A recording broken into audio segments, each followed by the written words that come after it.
Hi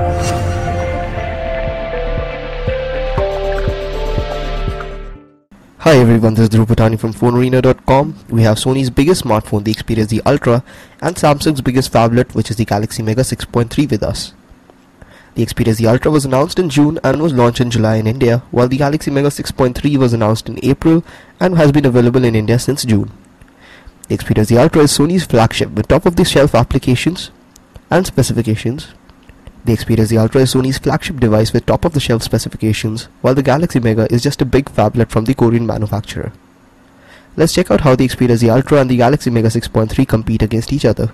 The Z Ultra is huge and has a very good build quality with solid glass on the front and the back.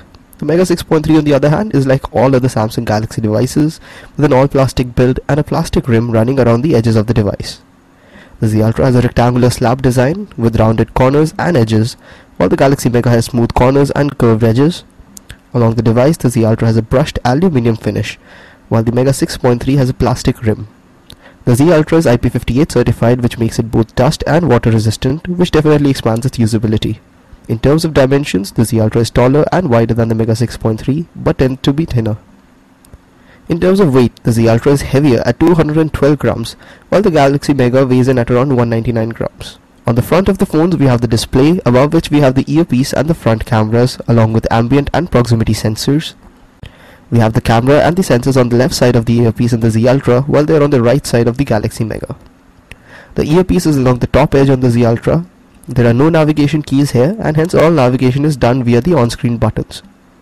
The microphone is along the bottom edge on the Z Ultra, while on the Mega, below the display we have the physical home button, which is flanked by capacitive keys on either side.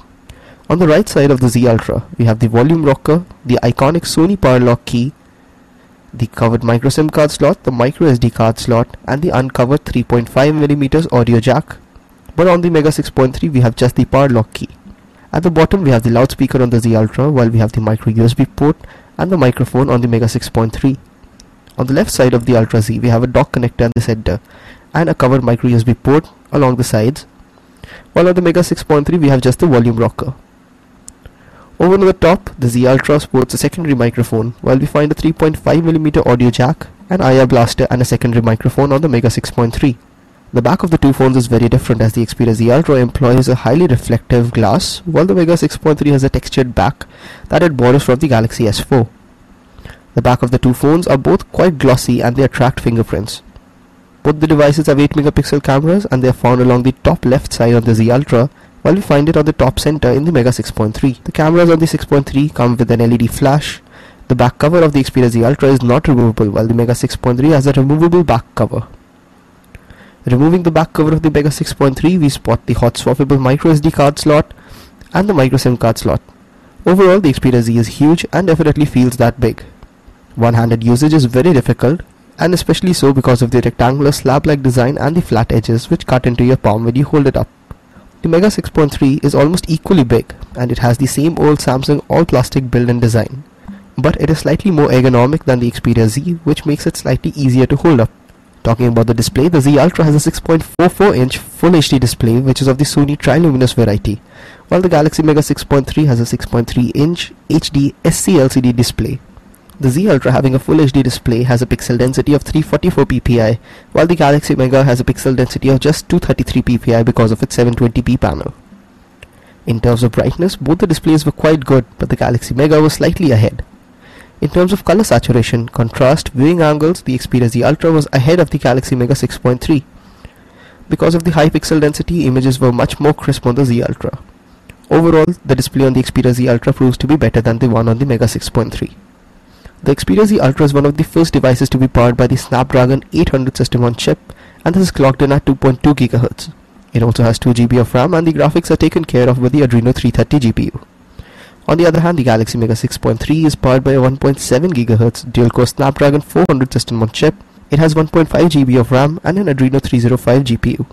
The Z Ultra comes with 16 GB of internal storage, while there are both 8 and 16 GB variants available with the Galaxy Mega.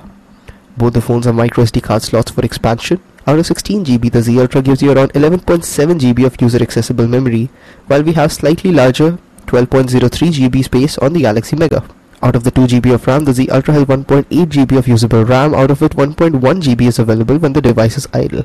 In the Galaxy Mega, we have 1340 MB of usable RAM, and out of this, about 720 MB RAM is available when the device is idle.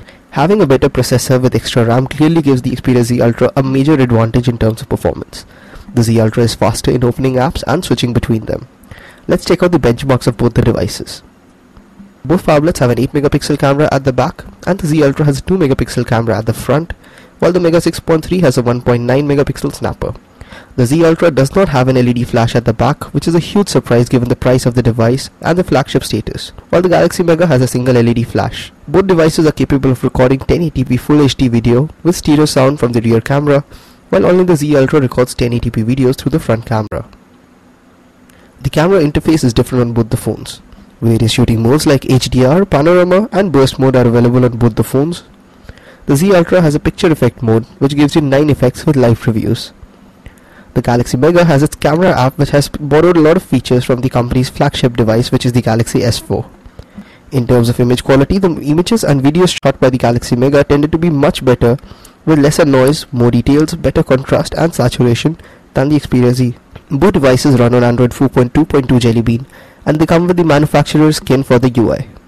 The Xperia Z Ultra comes with Sony's Timescape interface and has Sony's Small Apps feature, which lets you choose a miniature version of the app that can be placed anywhere on the screen. Samsung's Galaxy Mega has a lot of software features like Smart Stay, Smart Rotation, S-Beam, Multi-Window and Pop-Out videos. In terms of software, the Galaxy Mega tends to be a bit ahead of the Xperia Z Ultra. Both phones are quite good for gaming, and the Z Ultra is excellent because of its bigger and brighter display. The Z Ultra is powered by a newer generation processor and GPU, which gives it a clear advantage in gaming. All games run very smoothly and have rich graphics on the Z Ultra, giving it an advantage. The Xperia Z Ultra has a 3050 mAh battery pack, while the Galaxy Mega 6.3 has a 3200 mAh battery. In terms of battery life, the one on the Galaxy Mega tends to be much better because it has to power a lesser powerful processor and a lower resolution display. Connectivity options on both the phones includes features like Wi-Fi 802.11 BGN and AC, Bluetooth, 3G, NFC, Wi-Fi Direct, USB on the go and micro USB with MHL connectivity. The Z Ultra retails for Rs 45,000 while the Galaxy Mega is available for just around 29,000 rupees. The higher price Z Ultra offers a better built device with a better display, much better performance, and it tends to be great for media consumption and gaming, while the relatively cheaper Mega 6.3 offers a better camera and it has more software features. If you enjoyed the video, please do hit the like button and don't forget to subscribe to our YouTube channel. Thanks for watching.